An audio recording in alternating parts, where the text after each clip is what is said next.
இந்த அவையிலே வீற்றிருக்கும் அனைத்து சட்டமன்ற உறுப்பினர்களுக்கும் முதல் கண் வணக்கத்தை தெரிவித்துக் கொள்கிறேன். இன்றைக்கு சட்டப்பேரவையிலே பேசப்பட்ட இந்த தீர்மானம் ஒட்டுமொத்த தமிழக மக்களின் வாழ்வாதாரத்தைக்கும் மிக முக்கியமான ஒரு தீர்மானம். எனவே இதை யாரும் மறுக்கப் போவதும் இல்லை, ஏற்காமல் விடப் போவதும் இல்லை. தமிழ்நாட்டிற்காகவும் தமிழக மக்களின் அத்தனை உரிமைக்காகவும் ஒட்டுமொத்த தமிழகமும் ஒன்றாக தான் இருக்க போகிறோம், அதற்காக போராட போகிறோம். ஆனால் நாம் சற்று இதை பற்றி யோசித்தால், சுதந்திரம் வாங்கின காலத்திலிருந்து இன்றைக்கு வரைக்கும் காவேரி பிரச்சனையும் முல்லை பெரியாறு பிரச்சனையும் தமிழக மீனவர்கள் பிரச்சனையும் தொடர்ந்து பேசிக்கொண்டுதான் இருக்கிறோம். ஒழிய எதற்கும் இதுவரைக்கும் நிரந்தரமாக தீர்வு ஏற்பட்டதாக ஒரு வரலாறு இல்லை என்பதை நிச்சயமாக இந்த நேரத்தில் நான் பதிய வைக்க விரும்புகிறேன். இதற்கு எந்த குறிப்புகளோ படிக்க வேண்டிய அவசியம் இல்லை. இது உணர்வு, நம் மனதிலே ஆழமாக இருக்கும் நம் உணர்வை பதிய வைக்க வேண்டிய இடம் இந்த சட்டமன்றம். இந்த சட்டமன்றமே தமிழக மக்களுக்கானது. தமிழக மக்களின் வரி பணத்தில் நடத்தப்படுவதுதான் இந்த சட்டமன்ற இந்த கூட்டங்கள் எல்லாம். அப்படி இருக்கையில் தமிழக மக்களின் உரிமையை நாம் ஒவ்வொரு முறையும் நம்மை சுற்றி இருக்கின்ற மாநிலங்களிடம் போய் கேரளா, கர்நாடகா, ஆந்திரா, இன்னொரு பக்கம் மீனவர்களுக்காக ஸ்ரீலங்கா என்று தொடர்ந்து கேட்டுக்கொண்டுதான் இருக்கிறேன். ஒழிய தன்னிறைவு பெற்ற ஒரு மாநிலமாக தமிழ்நாடு என்றைக்கு வரப்போகிறது என்பதை தான் நான் இந்த நேரத்தில் சிந்திக்கிறேன்.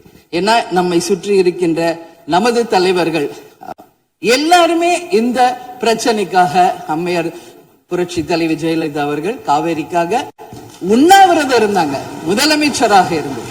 கலைஞர் அவர்கள் இதற்காக பல போராட்டங்கள் நடத்தினார். அண்ணன் ஸ்டாலின் அவர்கள் பல தீர்மானங்களை நிறைவேற்றி இருக்கிறார்கள்.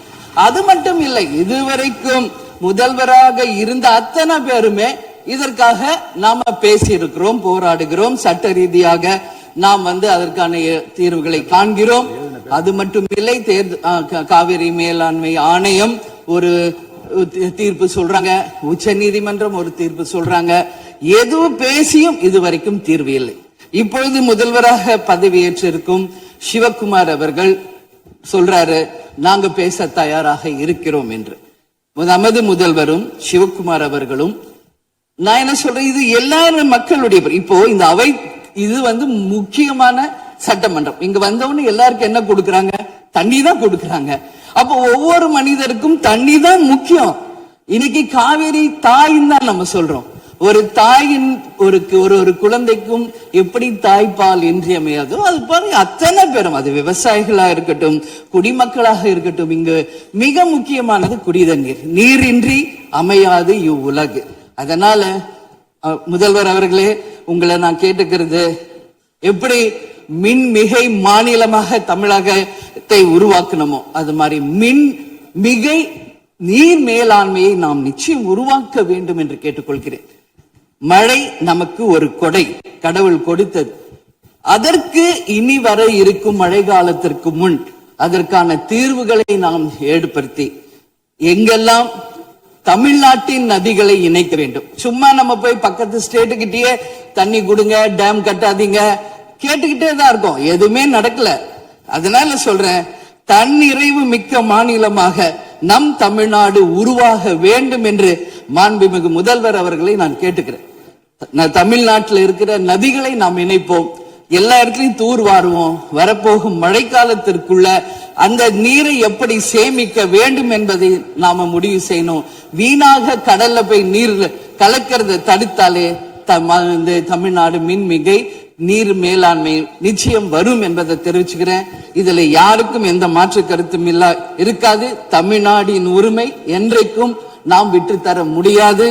முன்னொரு காலம் புரட்சி கலைஞர் கேப்டன் எதிர்கட்சி தலைவராக இருந்தபோது தமிழகத்தின் பிரச்சனைக்காக அனைத்து கட்சியும் ஒன்று திரட்டி டெல்லிக்கு சென்று பிரதமரை சந்தித்து தமிழக மக்கள் சார்பாக கோரிக்கை வைத்தார். அதுபோல் தேவைப்பட்டால் அனைத்து கட்சியையும் நீங்கள் ஒன்றாக அழைத்து சென்று தமிழக மக்களின் உரிமையை நிலையாக உறுதியாக நீங்கள் நிலைநாட்ட வேண்டும் என்பதை நான் கேட்டுக்கொள்கிறேன்.